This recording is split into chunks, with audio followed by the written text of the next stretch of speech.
Bem, galera, voltamos para a nossa última parte, agora sim, falando sobre a parte de colisões de partículas, ou também chamamos isso de choques mecânicos. Vamos lá então. Já colocamos aqui para você a nossa transparência, que ele mostra para você a seguinte situação. Você tem aí, lembra lá da questão do simulador? Você tem o corpo A e você tem o corpo B. Vamos imaginar que eles terão a mesma velocidade, desculpa, perdão. Eles terão a mesma massa. Vamos ver o que vai acontecer. Eu preciso entender o que vai acontecer antes, durante, não era para aparecer essa seta, mas tudo bem, e o depois. Então você viu que na colisão, que nós comentamos com você, ela bateu, voltou, a colisão ela é elástica. A elástica ela pode ser de duas formas, ou ela vai ser perfeitamente elástica, ou ela vai ser parcialmente elástica, ok? Então vamos aqui. Então, ou seja, antes, durante e depois. Repara que esse corpo que está vindo para cá, depois da colisão, ele vai inverter o seu sentido do movimento. Da mesma forma, o corpo, nós chamamos lá de corpo A, ele vai ter aquele sentido, bateu na colisão, retornou, significa que vou acabar invertendo a direção e o sentido, perdão, a direção, desculpa, vou acabar invertendo o sentido do movimento. Então, professor, quais seriam as equações que explicam melhor esse nosso contexto? Vamos lá então, vamos escrever aqui as nossas equações. Primeiramente, vamos falar da equação da quantidade de movimento. Deixa eu apagar aqui. Vamos lá.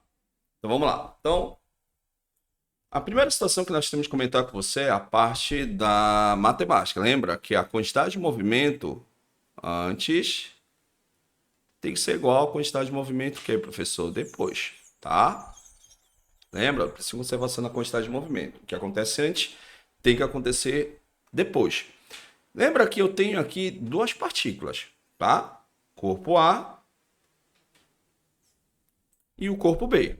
Então, no momento da colisão, um pode estar em repouso e outro pode estar em movimento, ou os dois podem estar em movimento, aí eu preciso saber depois da colisão. Então, antes da colisão, eu tenho a massa de A, seria a do corpo A, e relacionada à sua velocidade, que antes da colisão, mais a massa de B, vezes a velocidade. Galera, aqui seria a velocidade de A.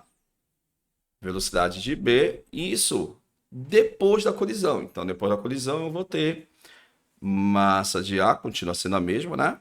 Velocidade de B, isso, vou colocar. Professor. Isso o que, professor? Depois da colisão, tá? Aí, mais massa de B vezes a velocidade de B depois da colisão. Repara que essa é a equação que acaba, na verdade, relacionando sistemas de partículas durante e antes e depois da colisão. Então, a direção e o sentido é importante, tá? A direção é a mesma, eu preciso entender o sentido. Geralmente, quando você adota um sentido para frente, você adota sempre o sentido positivo.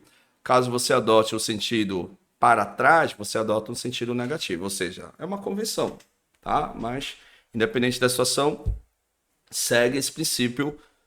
Toda vez que o corpo vai para frente, a sua velocidade ela é positiva. Caso ele venha para trás, a sua velocidade vai ser negativa, tá? É o que acontece aqui, ó, no primeiro momento. Como nós estamos adotando esse sentido da direção, esse corpo aqui está com velocidade positiva, enquanto que esse aqui vai estar com velocidade o quê, professor? Negativa, ok? Aí, após a colisão, repara que as setas mudaram. Então, essa aqui vai ser sempre adotando essa direção e sentido, ou seja, esse aqui vai ficar negativo e esse aqui vai ficar o quê, professor? Positivo. Então, por isso que é importante nós entendermos a direção e o sentido do movimento. Direção, desculpa, o sentido do movimento bateu, voltou, a colisão ela é de natureza elástica, ok? Professor, e de natureza inelástica? Galera, de natureza inelástica é o seguinte que acontece. Vamos lá, escrever as equações. Vamos lá, galera, olha só.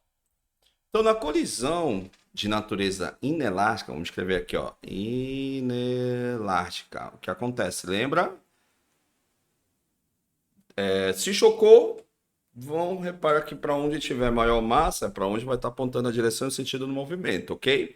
Na colisão inelástica, ok? Então, vamos ver. Antes, vou imaginar apenas agora um corpo aqui em movimento, Esse aqui é o corpo A, enquanto que o corpo B está em repouso, ok? O que vai acontecer? No momento, eles vão se chocar. Uma vez se chocando, repara que ao final eles vão ter a mesma velocidade. Vamos imaginar que a massa do corpo A, como mostra para você a direção e o sentido do movimento, a massa do corpo A é maior que a massa do corpo B. Botando novamente a direção para frente e o sentido de acordo com o vetor velocidade, tá? A velocidade vetorial no caso. Então, vamos escrever aqui a equação, novamente, da colisão de natureza inelástica. Ó, professor, se chocou, aí o que acontece? Eles vão ficar colados e vão ter a mesma velocidade. Então, se nós escrevemos aqui, ó, quantidade antes, tem que ser igual a quantidade, o quê, professor? De movimento depois, tá?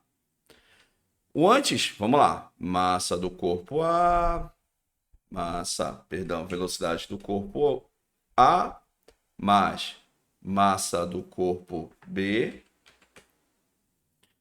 mais é vezes, galera, vezes a velocidade do corpo B, isso após a colisão. Então, após a colisão, se você observar, eles terão a mesma velocidade. Então, como eu vou colocar aqui, eles terão a mesma velocidade, você vai combinar as massas do corpo A mais a massa do corpo B, tá? Então, fazendo essa combinação, você chega nessa equação, nesse caso aqui do movimento, quando a colisão ela é de natureza inelástica, ok?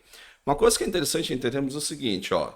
Deixa eu pegar aqui mais uma situação para comentarmos aí com vocês. Rapidão, deixa eu apagar aqui. Então, vamos escrever as situações gerais.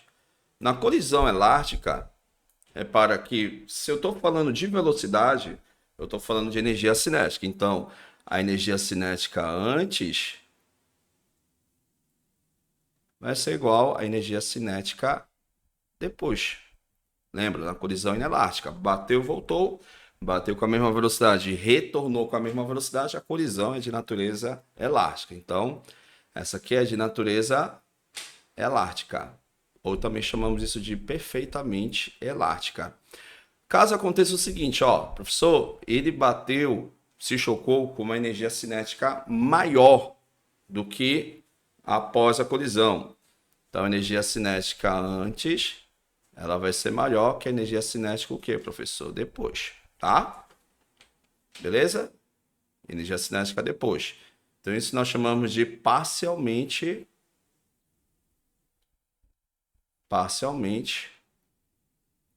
elástica. Ok? Parcialmente elástica. Caso a colisão ela seja de natureza inelástica, ou seja, a energia cinética, ou vamos dizer assim, a energia mecânica, se transforma em outras etapas de energia, em outras formas de energia, tá? Então, outras formas de energia, que não é mecânica, tá? Ok? Então, as três, elástica, perfeitamente elástica, parcialmente elástica e inelástica. Todas as três, a quantidade de movimento, elas vão se conservar, ok? Então, vamos anotar isso daqui para ficar legal, que nós estamos finalizando esse estudo com vocês, ó. No choque inelástico, no elástico, seria perfeitamente. O parcial elástico e o inelástico, nós podemos concluir o seguinte, que você vai ter a conservação da quantidade de movimento, tá? A conservação da quantidade, vai colocar assim, uma abreviação, que é a quantidade de movimento, tá? Nos três. O antes tem que ser igual ao depois, tá? Beleza? Então, sai daqui da frente, para que vocês possam depois escrever com calma. Então, galera, a gente encerra o nosso estudo, tá? Nós chamamos isso de dinâmica impulsiva, tá? Onde você tem impulso, quantidade de movimento, teorema do impulso, a conservação da quantidade de movimento e finaliza com a parte de choques mecânicos, ou também chamamos de colisões de partículas. Então, galera, esse é meu muito obrigado. Assista com calma, a parte 1, a parte 2. Deixamos para você uma playlist aí só falando sobre impulso e quantidade de movimento, tá bom? Então, fica na paz, fica com Deus e até a próxima. Tchau, tchau.